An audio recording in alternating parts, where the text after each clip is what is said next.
Alright guys, what is up? LoftonTcg here. I got the deck profile for you guys here. I decided to just do it here because, working on camera angles and getting the lighting right to showcase cards is honestly kind of boring for me lately. So I did take this to locals, and you know me, I'm not generally going to brag about locals, but it's all I have now. It's all I have. I showed up there yesterday just trying to go to locals. Apparently it was a case tournament. I was like, oh, I'm in. The rules there were winner takes all. It's up to the top 8 to split it or not. If one person disagrees, then nobody's splitting or playing. So I said no to splitting in top 8. I said no to splitting in top 4. And it was 7:30. My dog's been locked up for 7.5 hours now. It was a half-hour drive back. I was like, by the time I get home, he'll be locked up for 8 hours. I want to get home to him. So the guy, my loss in Swiss was the finals. And I said, yeah, I'd be okay with splitting. So I don't know. Maybe that could have been good. Maybe it could have been bad. Who knows?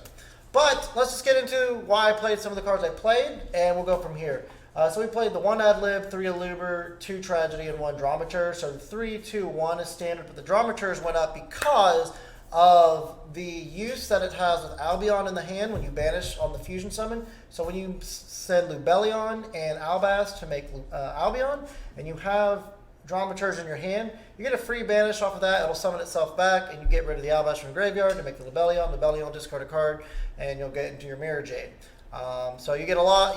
You get a lot of pluses. You get a lot of value out of that. Also, dramaturge just honestly being in the deck to stop like Kit Kalos, super relevant. Super relevant. You stop a Kit Kalos with this on board, it makes the game way harder for your opponent. The Bystial lineup I ended up doing was 2, 2, 3. I've already had people ask me why not play 3 Magnamut. I don't want to play 3 Magnamut because it's not the most important one to play for this deck, because Bystial Serenor is actually the most important one. Bystial Serenor and Branded and High Spirits actually will search Branded Fusion. So you'll activate Branded and High Spirits, sending Serenor to send Albion. You'll search the main deck Albion, and then Serenor will dump Retribution. And then you go Albion effect, send Branded Fusion, draw a card, and then Retribution will banish itself to add Branded Fusion to your hand. And you have an Albion in the graveyard already for your end phase shenanigans. So you're already super far ahead. So you want to play 3 of these. Being able to send Branded spells and traps to the graveyard is super important, because Branded Beast will activate Branded Regain and Branded Lost, and the Retribution to be adding back anything else. So super, super relevant there. I went with 2 Albaz and 3 Lubellion on accident. I actually had 3 Albaz and 2 Lubellion in there, but I left my Albaz at home, so I decided to just play 3 Lubellion. It worked out really well for me. It's actually probably correct, if I'm being completely honest. But the big thing here is we went with some Ishizus cards, the Keldo and the Medora. And why did we go with these? I think these are the strongest, most powerful cards in the Ishizus lineup. Being able to shuffle up to 3 cards from the graveyards as a quick effect to disrupt your opponent from playing is absolutely insane. We're in the craziest timeline of Yu-Gi-Oh! in my opinion. This for no reason. Also, the Keldo can discard the Medora. Keldo special. You'll search a Medora. Then you have an on-field banish 3 or return 3 and a graveyard return 3. So being able to fizzle plays when your opponent, turn 1 Kelbex or Agitos, you get the chance to mill 5 to 10 cards. You might hit one of these and start fizzling their tier plays. But most importantly, the reason why I played these is to shuffle back my opponent's Keldo and Medoras, so I get access to my graveyard when I want to. Because it's a very graveyard-heavy deck, we want to be able to stop our opponent from ruining our graveyard plays. Also, this stops your opponent from, summoning a Magnamut and getting another one and all that stuff.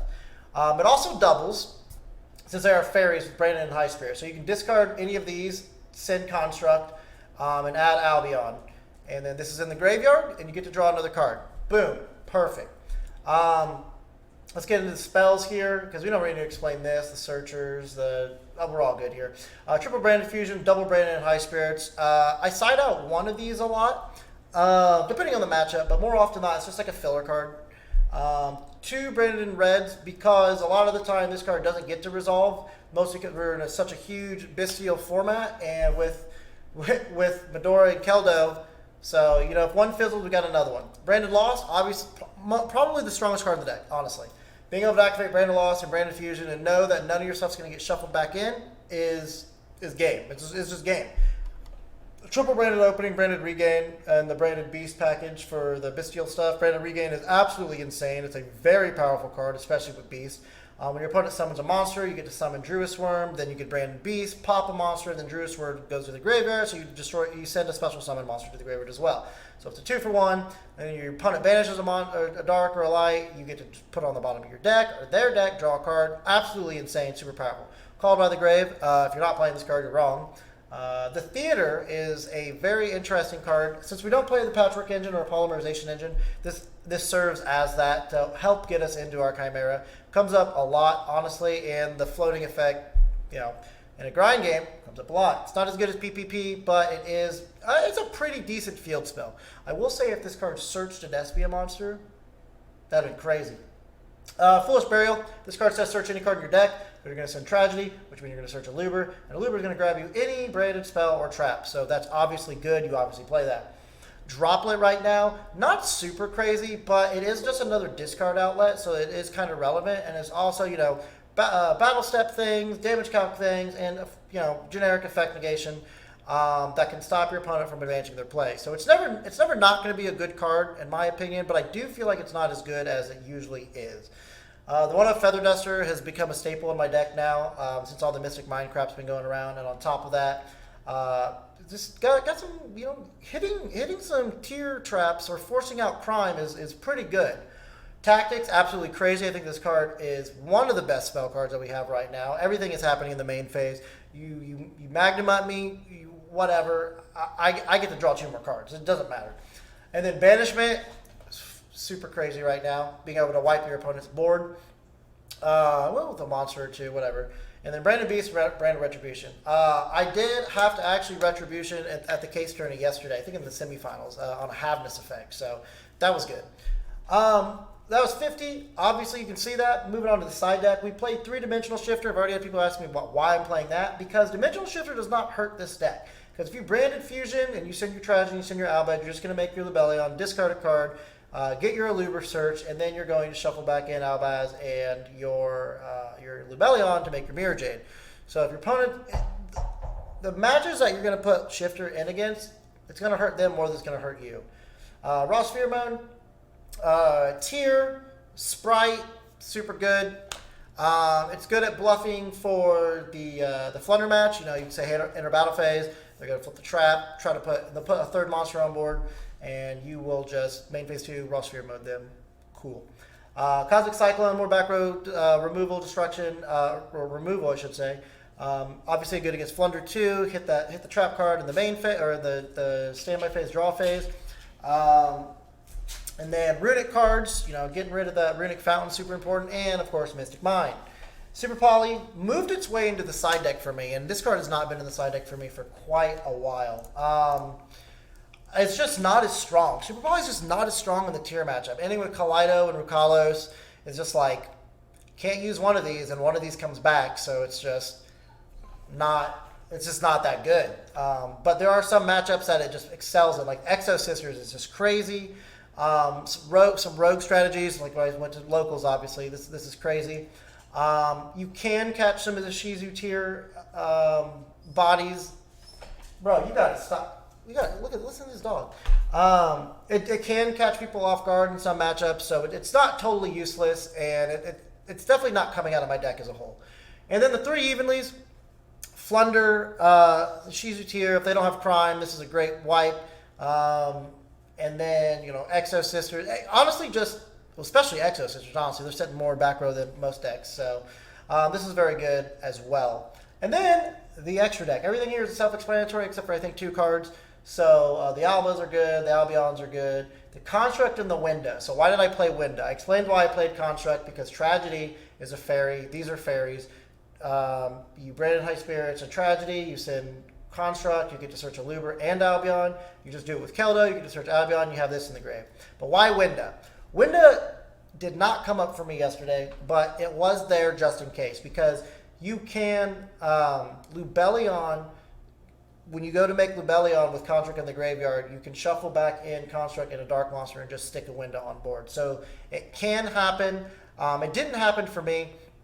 Or maybe I just didn't see the line. Maybe I was just Mirror Jade or bust, because Mirror Jade honestly just was it. Mirror Jade, in my opinion, is the strongest fusion that we have still. But the supporting cards to get to like the Ricalas and the Kaleido are stronger than the supporting cards that get us to Mirror Jade. But Mirror Jade by itself versus them it's just way more powerful. Then the one Garura, one Guardian Chimera, we cut down on that. Not Chimeraing too much anymore because we don't have the poly engraved to protect it. But more importantly, the branded Lost is when you want a Chimera. When you have branded Lost up, that's when you want to look for your Chimera plays. So you can make a chain link 3 to 5, especially if your game's on the board. But your opponent's not going to be able to respond. Everything's going to go smoothly. Double Lubellion, double Masquerade. I played double Masquerade over one Masquerade, one Kratos yesterday because there are some matchups where Mirror Jade honestly just doesn't cut it. And then I had a time situation yesterday where instead of making Mirror Jade, I just ended Masquerade. And my tier opponent he milled a Dogwood and then he milled a Scatter Shot. But he was already down like 3,000 life points and he couldn't do any more damage to me in this main phase. So he kind of just looked at me like, wow, you really set on Masquerade. And I was like, you put Scatter Shot and Dogwood in. Like, let's not do this right now. And then, of course, the double Mirror Jade. Got to play 2 of them. The Mud Dragon and the Predaplant Dragostapelia. Everything, like I said, everything is pretty straightforward other than the Construct and the Winda. Moving forward, I do plan. I just need to cut the Winda and put the Querterus in there because my opponent, my top 4 opponent, didn't make a play because he thought I was going to make Querterus off my Brandon and Red or something. But I ended up making Masquerade, and at the end he was like, oh, dude, why didn't you make Querterus? And I was like, oh, I don't play it. And he goes, I would have won. I would have been able to beat you because I was fearing the Querterus. So keep that in mind. Maybe that needs to get put back in there. So don't want this super long for you guys. I appreciate you guys for even checking it out. If you did, leave a like, and I'll do more of these as far as as these locals go. These non-OTS locals, which means I can play in them. I need to reiterate that since I know Konami's listening. But yeah, I hope you guys enjoyed. If you have any other questions, leave a comment. I'm going to try to get to you guys as much as I possibly can. But until next time, thank you guys.